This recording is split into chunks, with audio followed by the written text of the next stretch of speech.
بسم اللہ الرحمن الرحیم۔ السلام علیکم۔ کہانی ہب آفیشیل میں خوش آمدید۔ آج پھر دوستوں میں آپ کے لیے ایک بہت ہی اچھی اور سچی کہانی لے کر آئی ہوں۔ نئے آنے والے دوستوں سے گزارش ہے کہ وہ میرا چینل کو سبسکرائب کریں اور بیل آئیکن کو پریس کریں۔ تو چلیں بڑھتے ہیں کہانی کی جانب۔ طوفانی بارش سے ہم ایک دکان کے برآمدے میں کھڑے ہونے کے باوجود بھیگ رہے تھے۔ اب ہمارے سامنے سڑکوں پر پانی ایسے دوڑ رہا تھا جیسے نہریں چل رہی ہوں۔ سڑکوں پر گاڑیاں بند کھڑی تھی۔ جس مکان پر نظر پڑتی لوگ بارش سے بچنے کی غرض سے اس کے برآمدے میں کھڑے نظر آ رہے تھے، اور دوسرا دسمبر کا مہینہ تھا۔ سردی بھی زوروں پر تھی۔ میں نے سردی سے بچنے کے لیے 3 جرسیاں زیب تن کر رکھی تھی۔ اس کے باوجود بھی دانتوں سے دانت بج رہے تھے۔ اگر یہاں کوئی ہوٹل وغیرہ موجود ہوتا تو گرم چائے سے یقیناً سردی کی شدت میں کمی ضرور ہوتی، لیکن قریب ترین ہوٹل کا نام و نشان تک نہ تھا۔ جب ہمارے قریب لوگوں کا ہجوم اکٹھا ہونا شروع ہو گیا تو میری بیوی نے ایک نظر مجھ پر ڈالی، جیسے کہہ رہی ہو کہ اب یہاں کھڑے ہونا مناسب نہیں۔ میں بیوی کی آنکھوں کا اشارہ سمجھ چکا تھا، لہٰذا اچانک اپنا بیگ تھام لیا اور باہر سڑک پر آ گئے۔ چند لمحوں میں ہی ہم دونوں بھیگ گئے اور دوسرا سڑکوں پر بھاگتا ہوا پانی ہمارے گھٹنوں سے بھی اوپر تھا۔ بمشکل ہم وہاں سے نکل کر ایک ہوٹل میں چلے گئے جو اس دکان کی پچھلی طرف تھا۔ وہاں پہنچتے ہی اپنا بیگ اتارا۔ لوگوں کا ہجوم یہاں بھی موجود تھا، لیکن فیملی باکس بنے ہوئے تھے، اس لیے ہمیں لوگوں کے ہونے یا نہ ہونے سے کوئی فرق نہیں پڑا تھا۔ ہم دونوں کو بیڑا لے کر اوپر والی منزل پر چلا گیا۔ میں نے اسے جاتے ہی 1 کپ چائے کا اور 1 گرم دودھ کا آرڈر دیا اور خود اپنے بھیگے کپڑے نچوڑنے لگے۔ اس گرم کمرے میں اس قدر سکون و اطمینان تھا کہ دل چاہتا تھا تمام عمر اسی کمرے میں بیت جائے۔ ہیٹر کی تپش سے اپنی سردی کو ختم کرنے کے لیے اس کے اوپر چڑھ کر بیٹھ گئے۔ اتنے میں بیرا چائے اور گرم دودھ کا گلاس لے آیا اور ساتھ 3-4 انڈے پلیٹ میں تھے۔ وہ یہ سب چیزیں رکھ کر نیچے اتر گیا۔ ہم دونوں نے انڈے کھائے، چائے پی۔ باہر کھڑکی سے بارش کا تمام منظر آنکھوں کے سامنے تھا۔ سڑکوں پر پانی ویسے ہی بھاگ رہا تھا۔ سڑک کی دوسری طرف مکانوں میں لوگوں کا ہجوم تھا، جن میں زیادہ تر افراد کے کپڑے بارش کے پانی سے تر تھے۔ بیگم صاحبہ باتھ میں جا کر کپڑے تبدیل کر آئی اور میں نے بھی اپنے بھیگے کپڑے تبدیل کر لیے اور بارش کے رکنے کا انتظار کرنے لگے۔ ہوٹل میں مسلسل 1 گھنٹہ ٹھہرے، تب جا کر بارش رکی۔ ہم دونوں نیچے اترے اور بل ادا کرنے کے بعد اپنی منزل کی طرف چل پڑے۔ راستہ سڑک سے 2 میٹر کے فاصلے پر تھا جو پیدل ہی طے کرنا تھا۔ وہاں تانکا وغیرہ نہیں جاتا تھا، ہر طرف پانی ہی پانی نظر آ رہا تھا۔ ہم دونوں نے گھریلو چپلیں پہن لی اور پانی بڑی سڑک پر چلنے لگے۔ بارش کا یہ پانی ہمیں برف سے بھی ٹھنڈا محسوس ہو رہا تھا۔ بہرحال پہنچنا تو تھا ہمیں۔ شہر کی سڑکوں سے گزر کر ہم لوگ اس مزار والی سڑک پر چڑھ گئے۔ یہاں بھی جگہ جگہ پانی تھا۔ ہمیں 10 سال ہو چکے تھے ہماری شادی کو۔ ہم دونوں میاں بیوی بہت پیار کرتے تھے ایک دوسرے سے۔ وہ بہت فرمانبردار اور نیک بیوی تھی، لیکن نہ جانے کیا وجہ تھی کہ اللہ نے ہمیں اولاد کی نعمت سے محروم رکھا تھا۔ بہت علاج وغیرہ کرواتے، لیکن اللہ کو منظور نہ تھا۔ اب کسی نے ایک بزرگ کے بارے میں بتایا تھا کہ ان بزرگ کی دعا اللہ بہت جلد قبول کر لیتا ہے۔ یہ بزرگ ایک مزار کے پاس ہی ایک خیمے میں رہتے تھے، جہاں سے لاکھوں لوگوں کی مرادیں پوری ہوتی تھی۔ ہم دونوں ہی ایک آس، ایک امید لیے مزار کی طرف بڑھ رہے تھے۔ آدھا فاصلہ طے کرنے کے بعد سڑک کے کنارے سے ہمیں کسی بچے کے زور زور سے رونے کی آواز آئی۔ یہ آواز سن کر ہم دونوں چونک گئے۔ جب کچھ دور آگے بڑھے تو ایک کپڑے میں لپٹے ہوئے بچے کے رونے کی آوازیں آ رہی تھی۔ میں نے سڑک پر اپنا بیگ رکھا اور سڑک پر بیٹھ کر کپڑے میں لپٹے ہوئے بچے کا چہرہ ننگا کیا تو اس نے ایک نظر غور سے میری طرف دیکھا۔ اس کے بعد پھر رونا شروع کر دیا۔ نہ جانے کون اسے یہاں پھینک کر گیا تھا۔ اتنا حسین و جمیل بچہ تھا کہ دیکھتے ہی آنکھوں کو ٹھنڈک پڑی تھی۔ پھر یہ کون ظالم ماں تھی جس نے اس طوفانی بارش میں اسے یہاں پھینک دیا تھا۔ میں نے جلدی سے بچے کے اوپر سے وہ گیلا کپڑا ہٹایا اور بیگ سے نکال کر دوسرا گرم کپڑا دیا۔ سینے سے لگانے کے بعد بیگم صاحبہ کے حوالے کر دیا۔ بیگم کی آنکھوں میں آنسو امڑ آئے۔ اس نے بچے کو پکڑ کر اپنے سینے سے لگا کر آسمان کی طرف دیکھا اور خدا سے شکوہ کے انداز میں بولی، اے خدایا، ہمیں تو نے اولاد جیسی نعمت سے محروم رکھا۔ ہم اولاد کو ترس رہے ہیں اور یہ بچہ، کتنی ظالم ماں ہے جس نے اپنے لختے جگر کو یہاں پھینک دیا تھا۔ تاکہ سردی سے مر جائے، لیکن خدایا تیرا لاکھ لاکھ شکر ہے کہ تو نے ہمیں بے اولاد رہنے دیا اور ایک نور سے نواز دیا۔ اب یہ بچہ میرا ہے، میں اس کی ماں ہوں۔ میں نے بیگم کی طرف دیکھا تو اس کی دونوں آنکھوں سے آنسو کی قطاریں بہہ رہی تھی۔ ہم دونوں اسے گود میں لیے دوبارہ بزرگ صاحب کے مزار کی طرف بڑھنے لگے۔ وہ کہ خدا تعالیٰ نے ہماری مراد یہاں ہی پوری کر دی تھی، لیکن جس مقصد کے لیے گھر سے نکلے تھے وہ پورا کرنا تھا۔ ان بزرگوں کا دیدار ضرور کرنا تھا۔ پھر بزرگ صاحب کو ہمارے آنے کی قدرتی طور پر اطلاع ہو چکی تھی اور انہوں نے خدا سے دعا کر لی ہوگی جو پوری ہو چکی تھی۔ جب ہم مزار پر پہنچے تو بزرگ صاحب اپنے خیمے میں اکیلے بیٹھے تھے۔ شاید بارش کی وجہ سے آج لوگوں کا رش نہ ہوگا۔ وہ خدا کی یاد میں آنکھیں بند کیے کچھ پڑھنے میں مصروف تھے۔ ہم دونوں باہر ہی کھڑے ہو گئے تو بزرگ صاحب نے آنکھیں کھولی اور کہا، بیٹی اندر آ جاؤ۔ یہ الفاظ سن کر میں چونک گیا کہ انہوں نے بنا دیکھے ہی کیسے جان لیا کہ ہم دونوں یہاں کھڑے ہیں۔ بیگم نے میری طرف دیکھا تو میں نے اسے اندر جانے کا اشارہ کیا۔ وہ خیمے کے اندر چلی گئی تو مجھے بھی اندر آنے کی اجازت مل گئی۔ میں نے بزرگ صاحب کو سلام کیا، ان کے ہاتھوں کو بوسہ دیا اور سر جھکا کر بیٹھ گیا۔ کچھ دیر خاموش رہنے کے بعد میں نے بیگم صاحب سے بچہ لے کر بزرگ صاحب کے سامنے لٹا دیا اور ساتھ ہی تمام واقعہ سنا دیا۔ بزرگ صاحب نے ہماری کہانی سننے کے بعد بچے کی طرف دیکھا اور کہا کہ اس بچے کو وہاں اسی جگہ پر لٹا دو، خدا تعالیٰ آپ کو ضرور اولاد نرینہ سے نوازے گا۔ اس کے بعد انہوں نے میری بیگم فرحت کو ایک تعویذ دیا اور کہا کہ بیٹی اسے گلے میں پہن لینا اور اس کی حفاظت کرنا، اگر لاپرواہی کی تو یہ تعویذ غائب بھی ہو سکتا ہے۔ اس کے بعد ہم دونوں نے اجازت لی اور چل دیے۔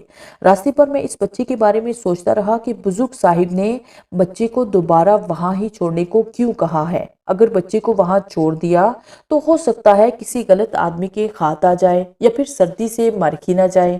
میں نے اپنے دماغ کی تمام سوچیں اپنی بیوی کو بتا دی۔ وہ کہنے لگی، آپ کی تمام باتیں درست ہے، دل میرا بھی نہیں چاہتا کہ اس بچے کو خود سے جدا کروں، لیکن بزرگ صاحب کا حکم ہے، ہمیں وہ پورا کرنا ہے۔ جب اسی جگہ پر پہنچے تو میں نے بزرگ کے حکم کا احترام کرتے ہوئے اسے دوبارہ لٹا دیا اور گرم کپڑے اس کے اوپر سے نہ اتارے کہ یہ معصوم سردی سے مر نہ جائے۔ بچے کو لٹانا ہی تھا کہ بچہ پہلے کی طرح زور زور سے رونے لگا۔ بن ماں کا بچہ تھا، روتا نہ تو اور کیا کرتا۔ اس کے زور زور سے رونے چیخنے کی آوازیں ہم دونوں میاں بیوی پر تیر بن کر لگ رہی تھی۔ کتنا درد تھا اس بچے کے رونے میں کہ میں بھی رو پڑا۔ بیوی کی طرف دیکھا تو اس کی بھی آنکھیں نم تھی۔ یہ ایک مشکل ترین مرحلہ تھا جس سے ہم دونوں گزر رہے تھے۔ آخرکار یہ سوچ دل میں آئی کہ اس معصوم کو کس جرم کی سزا مل رہی ہے۔ ظالم اس کی ماں ہے، یہ نہیں۔ میں نے کہا، بیگم حوصلہ نہیں پڑ رہا بچے کو یہاں چھوڑنے کا؟ ویسے بھی کون سا بزرگ دیکھ رہے ہیں، لے چلتے ہیں، اس کی اچھی طرح پرورش کرتے ہیں، پڑھا لکھا کر بڑا آدمی بناتے ہیں۔ بیگم بولی، جیسے آپ کی مرضی۔ میں نے جھک کر بچے کو اٹھا لیا، اس کا سر منہ چوما، پیار کیا اور بیگم کے حوالے کر دیا۔ بیگم نے بھی میری طرح بچے کو پیار کیا، سر منہ چوما اور سینے سے لگا لیا۔ سینے سے لگاتے ہی بچے نے رونا بند کر دیا اور بڑے غور سے ہم دونوں کے چہروں کو دیکھنے لگا۔ بچے کی عمر تقریباً 3-4 ماہ تھی۔ اس کو گود میں لے کر ہم دونوں شہر آئے، وہاں بس پر سوار ہو کر اپنے گاؤں کے سٹاپ پر آگئے اور وہاں سے ٹانگے پر بیٹھ کر شام سے پہلے ہم دونوں گھر پہنچ گئے۔ گاؤں سے شہر کا فاصلہ تقریباً 8 میل تھا اور ہماری اس سڑک پر صرف 6 گاڑیاں چلتی تھی جو ہر آدھے گھنٹے بعد آتی جاتی تھی۔ ان میں اتنا رش ہوتا تھا کہ چھتوں پر بھی کئی دفعہ بیٹھ کر سفر کرنا پڑتا تھا۔ پورے گاؤں میں اس بچے کی خبر پھیل گئی۔ گاؤں کی عورتیں اس بچے کو دیکھنے کے لیے آتی رہی اور خدا نے اس معصوم بچے کو اتنا حسن دے رکھا تھا کہ جو عورت بھی ایک بار دیکھ لیتی یہ ضرور کہتی کہ خدا نے بہت حسن سے نوازا ہے۔ ہم نے خدا کا شکر ادا کرنے کے لیے دوسرے دن چاولوں کی 3 دیگیں پکائی جو بچوں اور گاؤں والوں میں تقسیم کی۔ ہماری خوشی کی انتہا نہ تھی۔ ہم نے اس بچے کا نام روشن دین رکھا کہ یہ ہم دونوں کی آنکھوں کی روشنی ہے، اور بچہ بھی ہم سے ایسے مانوس ہو گیا جیسے ہم ہی اس کے اصل والدین ہیں۔ ابھی 6 ماہ کا ہی تھا کہ اس نے چلنا پھرنا شروع کر دیا۔ یہ بھی ایک عجیب واقعہ تھا کہ 6 ماہ کا بچہ چلتا پھرتا بھاگتا ہے عورتیں حیران ہو رہی تھی، میں خود بھی حیران تھا کہ اتنے کم عرصے کا بچہ بھاگ رہا ہے اور ایک طرح سے خوش بھی ہو رہا تھا۔ 1 سال گزرا تو خدا نے ہمارے گھر اپنی رحمت کر دی، جس کی خوشخبری بیوی نے مجھے سنا دی۔ میری خوشی کی انتہا نہ رہی۔ بزرگ صاحب کی بات سچ ثابت ہوئی، خدا تعالیٰ جلد ہمیں اولاد سے نوازے گا، لیکن انہوں نے یہ کیوں کہا تھا کہ اس بچے کو وہیں لٹا دو؟ شاید اس وجہ سے کہ ہم اپنی اولاد پا کر اس بچے سے غیروں والا سلوک نہ کریں۔ ہاں، یہ بات ہو سکتی تھی کیونکہ بزرگ جانتے تھے کہ کل کو یہ بات ضرور ہوگی، لیکن میں نے بھی دل پکا ارادہ کر لیا کہ یہ نوبت کبھی نہ آنے دوں گا۔ اگر میرے ہاں خدا نے اولاد دی تو یہ ان سب کا بڑا بھائی ہوگا۔ وقت کے ساتھ ساتھ روشن دین نے باہر جگہوں میں بچوں کے ساتھ کھیلنا شروع کر دیا، اور پھر خدا نے ہمیں ایک بچے سے نوازا جو رات کو صحیح سلامت سویا تھا لیکن صبح مردہ حالت میں پایا۔ ہم دونوں کی تمام خوشیاں آنسو میں بدل گئی، لیکن جو خدا کو منظور تھا وہی ہوتا ہے۔ ہم کیا کر سکتے تھے؟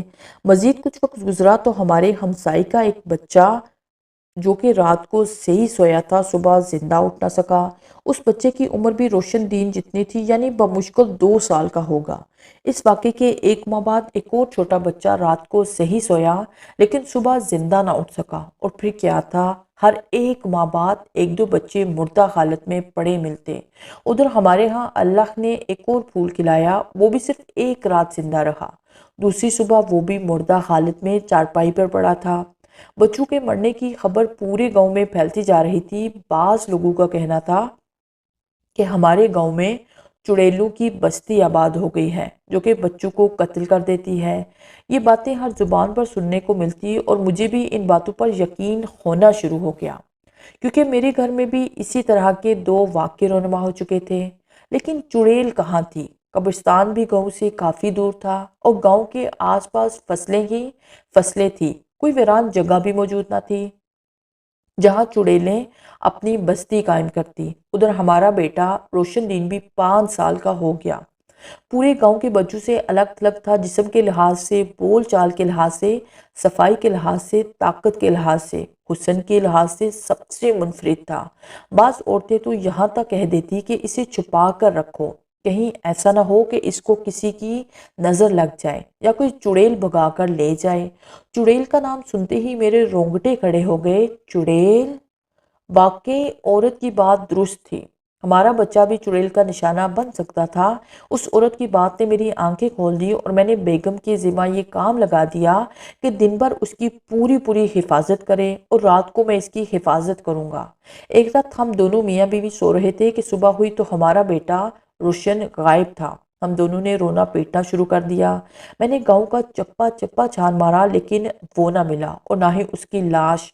میں پاگلوں کی طرح اسے تلاش کرتا کرتا قبرستان جا پہنچا کہ چڑیل گئی ہوگی۔ قبرستان گیا تو ایک قبر کے قریب روشن دین اکیلا بیٹھا مٹی سے کھیلتا نظر آیا۔ میں نے اسے بلایا تو وہ بجلی کی طرح دوڑتا ہوا آیا اور میرے سینے سے چمٹ کر رونے لگا۔ میں اسے کندھے پر اٹھاتے بھاگتا بھاگتا گاؤں آ گیا اور گاؤں والوں کو بچے کے مل جانے کی خبر سنائی۔ اب ہر دوسرے تیسرے دن اسی طرح ہوتا کہ ہمارا بچہ قبرستان سے ملتا۔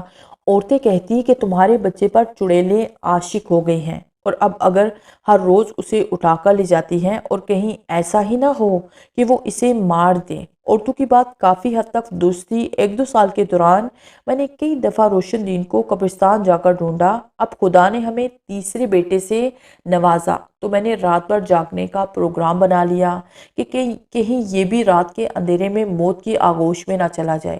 تمام رات بچے کی نگرانی کرتا رہا۔ تہجد کا وقت ہوا تو سوچا کہ کیوں نہ 2 نفل نماز ہی ادا کر لی جائے، لہٰذا وضو کرنے کی غرض سے باہر صحن میں آیا، پھر وضو کیا۔ جب اندر داخل ہوا تو سوچا کہ ایک نظر بچے کو دیکھ لوں۔ جب بچے پر نظر پڑی تو میری جیسے چیخ نکل گئی۔ بچہ مرا ہوا تھا۔ میری چیخ کی آواز سے بیگم اور روشن دین دونوں جاگ گئے، اور پھر کیا تھا، ساری گاؤں کی عورتیں ہمارے گھر آنا شروع ہو گئی، اور یوں میں نے اپنے ہاتھوں سے اپنے تیسرے بیٹے کو سپرد خاک کیا۔ ادھر گاؤں میں ہر ماہ کسی نہ کسی بچے کی موت ضرور ہوتی۔ مرنے والے بچوں میں 12 سال سے زیادہ عمر کا کوئی بچہ نہ تھا۔ کچھ سمجھ میں نہیں آ رہی تھی کہ گاؤں والوں پر یہ قیامت کیوں ٹوٹ رہی تھی۔ اب تو گاؤں والے بھی خوفزدہ ہو چکے تھے کہ کوئی بلا گاؤں میں داخل ہوئی ہے اور ان کے بچوں کو اپنا نشانہ بنا کر غائب ہو جاتی ہے۔ لیکن یہ بات بھی درست نہ تھی۔ اگر ایسا ہی تھا تو پھر تیسرے بچے کی موت کے وقت میں نے کسی بلا کو گھر کے اندر داخل ہوتے نہ دیکھا تھا۔ مجھے بزرگ صاحب کی باتیں یاد آنے لگی۔ انہوں نے کہا کہ خدا اولاد کی نعمت سے ضرور نوازے گا، لیکن انہوں نے یہ نہیں کہا تھا کہ وہ لمبی زندگی پائیں گے۔ آج کی دی ہوئی بشارت سچ تھی۔ میں نے بیگم سے مشورہ کیا کہ ان بزرگ کے دربار پر دوبارہ حاضری دیتے ہیں اور اپنے پیدا ہونے والے بچے کی لمبی زندگی کی دعا کرواتے ہیں۔ لیکن بیگم بولی، اگر انہوں نے اس بچے کا پوچھ لیا تو پھر کیا جواب دیں گے؟ ہاں، بیگم کی یہ بات درست تھی کہ روشن دین کے بارے میں بزرگ کو کیا جواب دیں گے؟ شرمندگی کا سامنا کرنا پڑتا۔ میں نے وہاں جانے کا ارادہ ترک کر لیا، لیکن ایک کسک دل میں تھی کہ کاش میرا اپنا کوئی بیٹا بچ جاتا۔ ادھر روشن دین جو ابھی بھی اکیلا قبرستان چلا جاتا اور سارا دن وہاں قبروں کے آس پاس کھیلنے میں گزار دیتا۔ شام کو اسے خود لے کر آنا پڑتا۔ وہ کے تمام بچوں سے الگ تھلگ تھا۔ اس کی حرکتیں دیکھ کر بھی بعض دفعہ پریشان ہو جاتا کہ ایک معصوم بچہ بروں جیسی حرکتیں۔ بعض دفعہ تو میرے ساتھ ڈیرے پر چلا جاتا، میرے ساتھ چارہ کاٹتا، بھینسوں کی حفاظت کرتا، اور یہ تمام کام وہ اتنی پھرتی سے کرتا کہ میں بھی نہ کر سکتا تھا۔ اس کی عمر 8 سال ہوگی، لیکن دیکھنے میں وہ 10 سال کا لگتا تھا۔ گاؤں کے لوگ اس پر فخر کرتے تھے اور ہمیں کہتے تھے کہ خدا نے تمہیں راہ چلتے ہوئے ایک انمول تحفے سے نوازا ہے۔ جب یہ بڑا ہوگا تو گاؤں والوں کا نام روشن کرے گا۔ لیکن دوسری طرف وہ چڑیلو کے خاتون آئے دن گاؤں والوں کے بچے مرنے کا دکھ بھی تھا۔ ایک دن روشن دین نے مجھ سے کہا، ابا جان، آج کے بعد میں گھر کی بجائے ڈیرے میں ہی رات کو سویا کروں گا، اپنے نوکروں کو چھٹی دے دو۔ اس کی اس بات پر میں کھل کھلا کر ہنسا اور پیار سے اسے گود میں اٹھا لیا کہ تم ڈیرے کی حفاظت کرو گے بیٹے، جب تم جوان ہوگے تب یہ کام تم نے ہی کرنا ہے۔ اب تم ماں کے پاس ہی رہا کرو۔ خدا تعالیٰ نے اب ہمارے گھر پھر اپنی رحمت کر دی تھی اور جلد ہی خدا تعالیٰ نے ہمیں ایک اور چاند سے بیٹے سے نوازا۔ ایک طرف تو بیٹے کی پیدائش پر جشن منا رہا تھا اور دوسری طرف آنکھوں میں آنسو بھی تھے کہ یہ بھی رات کو مر جائے گا، یہ بھی دوسرے بیٹوں کی طرح صبح سویرے زندہ نہیں اٹھے گا۔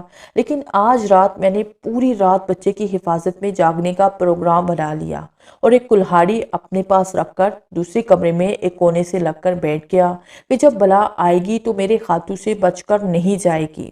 جو رات گزرتی جا رہی تھی میری حفاظت تیز سے تیز تر ہوتی جا رہی تھی۔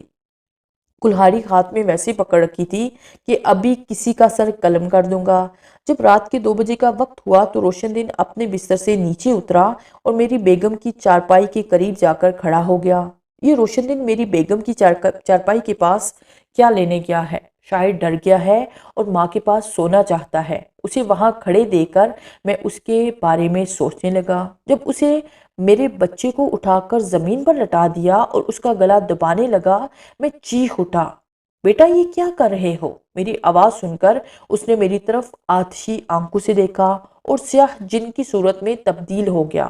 یہ اتنا بڑا جن میں نے زندگی میں پہلی بار دیکھا تھا۔ وہاں کھڑے کھڑے اس نے اپنا ہاتھ میری طرف بڑھایا اور مجھے اپنے پنجوں میں دبوچتے ہوئے باہر صحن میں پھینک دیا۔ میری چیخوں کی آواز سے میری بیگم بھی جاگ گئی اور یوں وہ جن غائب ہو گیا۔ میں باہر ایسے زور سے گرا کہ میری درد کی وجہ سے چیخیں نکل رہی تھی۔ بیگم بیمار تھی، اٹھ کر میرے پاس نہیں آ سکتی تھی، لیکن پھر بھی وہ اٹھنے لگی تو میں نے اسے روک دیا کہ لیٹی رہو، میں ٹھیک ہوں۔ رنگتا ہوا بیگم کے پاس آیا۔ میرا بچہ آخری ہچکیاں لے رہا تھا۔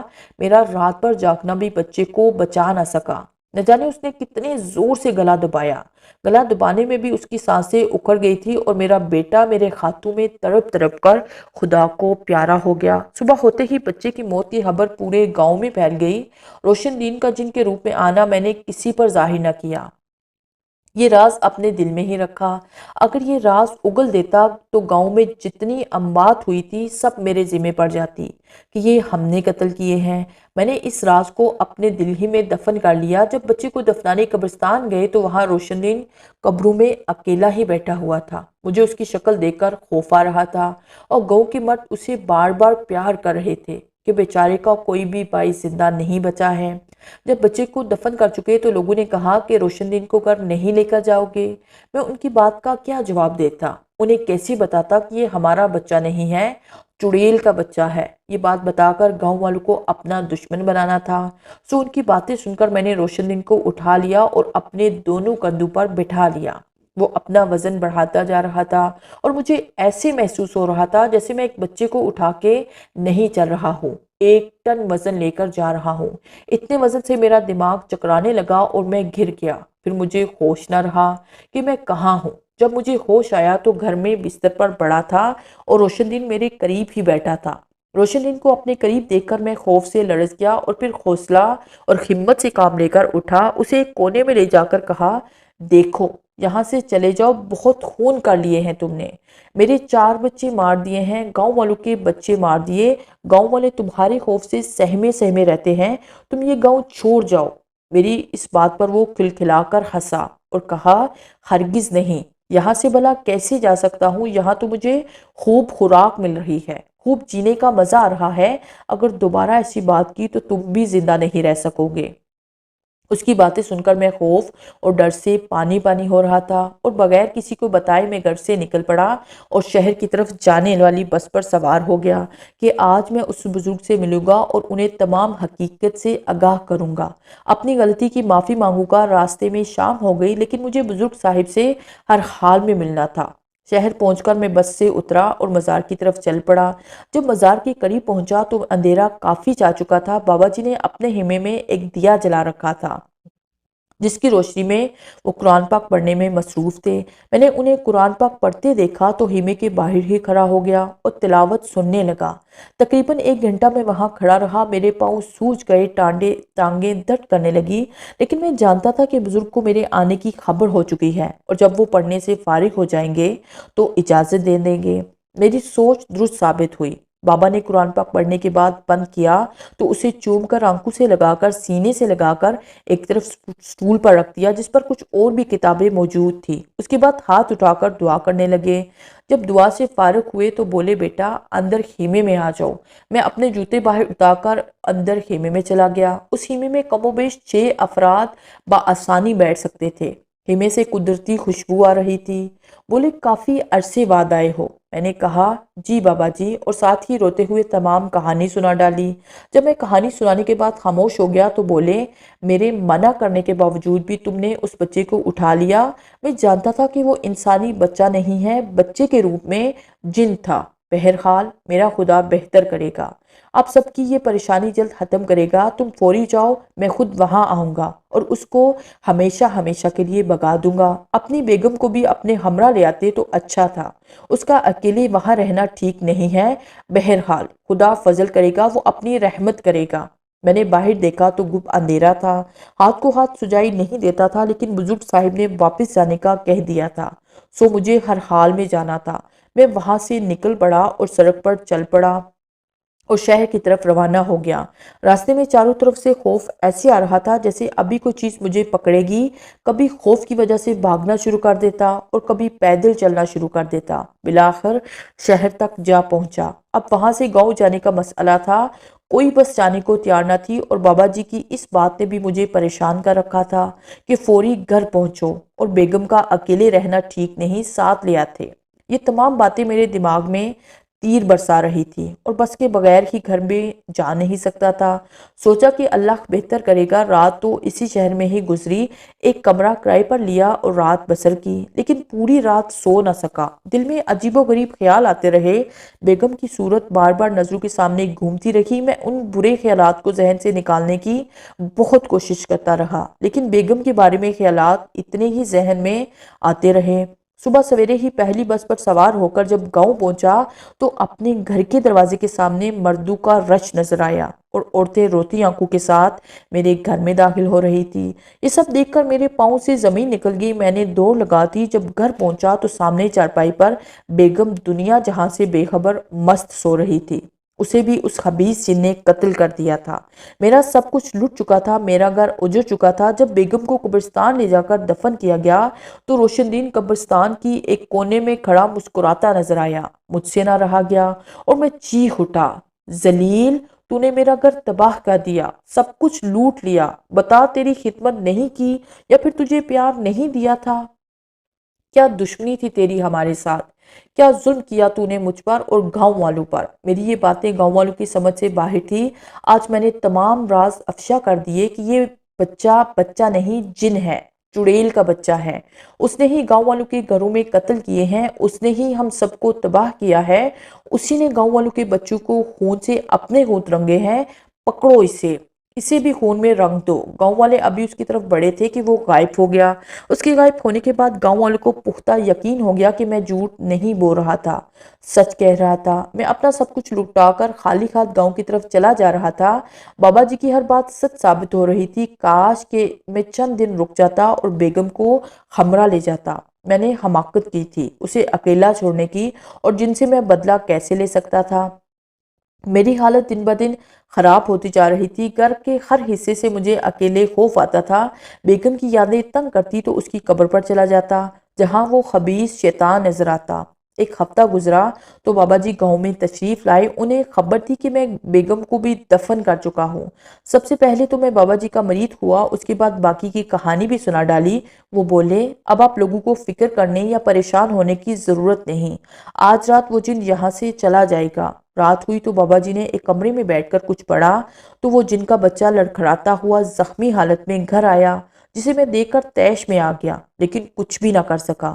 میری نظروں کے سامنے ہی وہ زنجیروں میں خود ہی جکڑا گیا اور پھر ہوا میں اڑنے لگا۔